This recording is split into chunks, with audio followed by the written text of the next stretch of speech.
Look down at your hands. No claws, nothing built to tear an animal open. Your teeth are almost a joke flat little pebbles for fruit and soft meat. Set in a jaw a house cat could outbite. You can't outrun much over open ground. You can't climb like a leopard or smell blood on the wind. By every rule nature ever wrote, you are not the hunter. You're the lunch. And yet, somewhere in the last few 100,000 years, this soft, slow, blunt-toothed animal became the deadliest thing on the planet. Nothing that walks, swims, or flies is truly safe from us. So what turned a prey animal into the apex predator of every place on Earth? It comes down to almost one object, and it's older and stranger than you'd guess. Here's the thing nobody really thinks about. For most of our story, we weren't at the top of anything. Big cats hunted us. Hyenas hunted us. There's a famous fossil called the Tong child, an early human ancestor from South Africa, and the puncture marks in its little skull match the talons of a giant eagle. We spent millions of years as something's meal. So the real question isn't how we hunted. It's how a creature this unimpressive flipped the whole food chain. And the answer is one idea almost no other animal has ever cracked: killing from a distance. Think about it. Every other predator has to close the gap. A lion has to get within a body length of horns and hooves. A wolf has to put its face right next to something that can kick its skull in. A single kick from a zebra can end a lion. Predators die hunting all the time. It's the tax they pay for meat. We found a way to stop paying it. A way to kill without being there.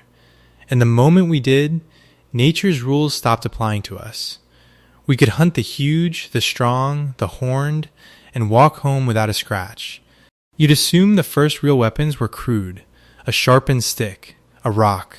But in the 1990s, in a coal mine near Schöningen, Germany, archaeologist Hartmut Timi pulled something extraordinary out of the ground.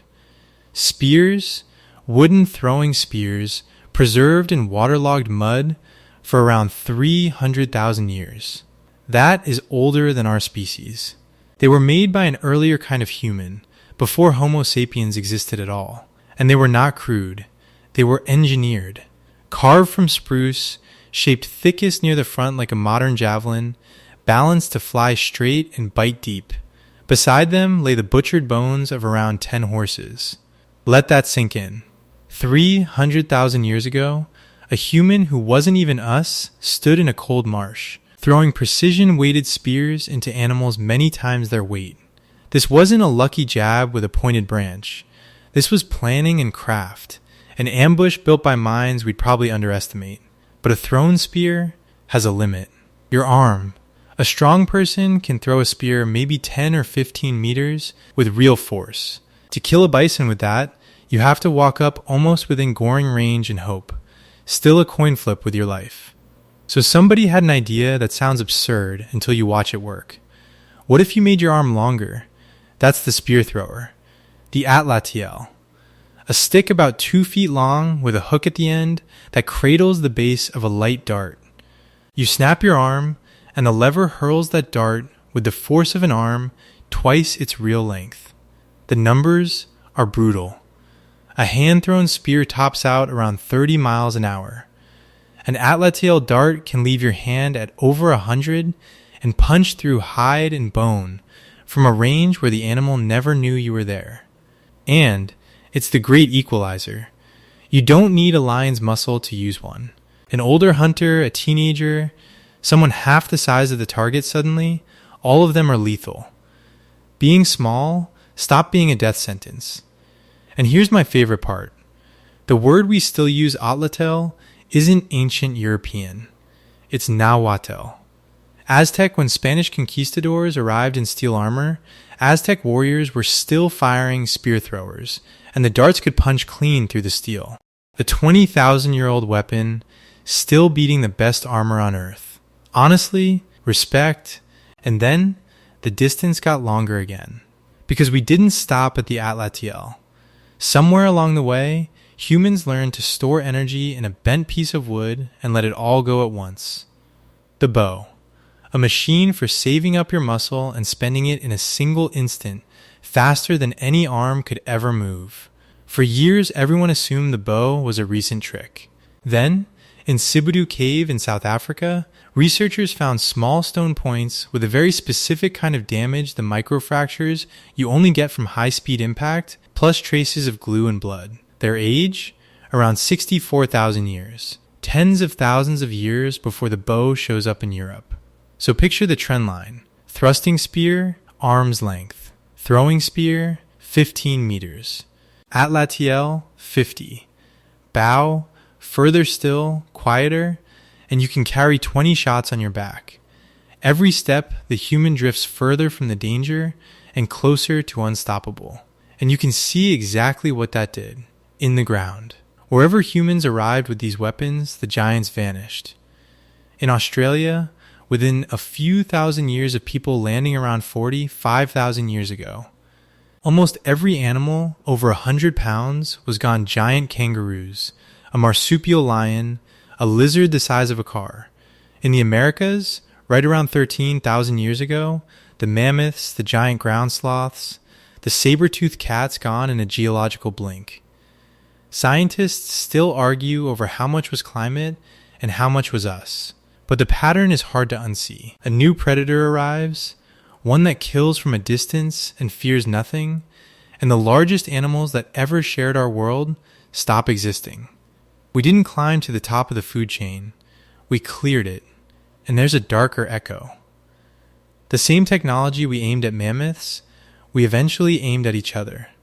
At a place called Jebel Sahaba, along the Nile, archaeologists found one of the oldest known groups of people who died violently, bodies embedded with stone projectile points, roughly 13,000 years old.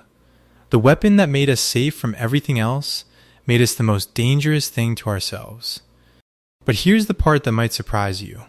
The weapon didn't just change what we hunted, it changed us, our bodies, and even how we treat each other. Start with the body. Throwing hard is bizarre. No other animal on Earth can hurl an object with the speed and aim you can. A chimp, far stronger than you, throws like a toddler. In 2013, researcher Neil Roach and his team showed in the journal Nature that the human shoulder works like a slingshot. Tendons and ligaments that stretch, store elastic energy, then snap the arm forward faster than muscle alone ever could.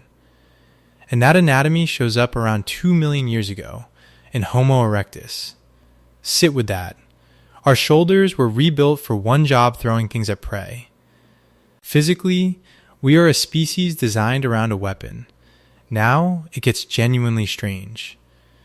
Anthropologist Christopher Boehm spent decades studying how hunter-gatherer bands actually govern themselves, and he found something odd. They're fiercely equal. The best hunter doesn't get to be king. Bragging gets you mocked. Bullies get cut down. Why would a species this competitive be so allergic to bosses?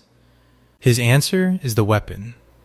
Once any human can kill any other human from across a clearing, the biggest, strongest man in the group loses his grip. He has to sleep sometime. A tyrant surrounded by people holding darts is a tyrant on borrowed time. So the projectile weapon didn't just bring down mammoths, it brought down the alpha. For the first time, the physically weak could hold the physically strong accountable. Human equality, our hatred of tyrants, our sense of fairness may have been born at the tip of a dart. The same tool that made us apex predators of the outside world might be the reason we stopped being ruled by raw force on the inside. And we never stopped. That's the thread that runs all the way to you. Every weapon since is the same idea. Extended, the atlatl added a few meters, the bow added more, then the sling, the crossbow, the musket, the rifle, then the shell that kills someone you'll never see, and the drone flown from a trailer on the other side of the planet. The whole history of human violence is one obsession: get further from the thing you're killing. And distance does something to us. The closer you are to a kill, the more it costs you to go through with it. So as the range grew, the feeling shrank. Today you can end a life with a button, or eat an animal you never had to look in the eye. We got very good at not being there. That's the quiet price of the gift. So look down at your hands again. Still no claws, still those flat, unthreatening teeth. Nothing about you on its own is dangerous. You were born the same soft, slow animal. Your ancestors were the one that used to be lunch.